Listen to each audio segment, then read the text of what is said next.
আল্লাহ বলে, কিরে ফেরেশতারা, ঘটনা কি? এত খাবার কেন? আল্লাহ রোজা রাখছে। কি চায়? আল্লাহ ক্ষমা চায়। তো খায় না যে তৃষ্ণার, তো আল্লাহ আপনার ভয়। আমারা দেখছে না, আল্লাহ আপনারা দেখে নাই। জান্নাত দেখে নাই, আমার জাহান্নাম দেখেছে আল্লাহ কিন্তু জানে। তারপরে ফেরেশতাদের মুখ থেকে বের করা হবে। সুবহানাল্লাহ পড়ে। আমার জাহান্নাম দেখেছি কিনা বলো। ফেরেশতারা বলে, না জাহান্নাম দেখে নাই। আমার জান্নাত দেখেছে কিনা বলো। জান্নাতও দেখে নাই, কিছুই দেখে নাই, আপনারেও দেখে নাই। আল্লাহ এবার খুশি হয়ে যাবে।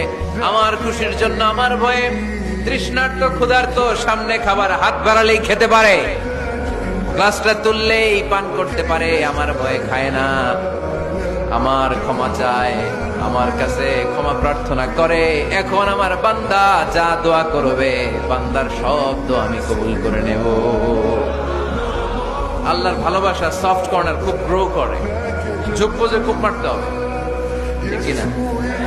সময় মতো কাজ করতে হবে। সময়ের 1 ফোঁট, অসময়ের 10 ফোঁট। সময় মতো 1 ফোঁটা দিলে যেই লাভ, অসময়ে 10 ফোঁটা দিলে ওই লাভ হবে না। সময় মতো কাজ করতে হবে। ইফতারের আগ মুহূর্তে দোয়া করতে হবে।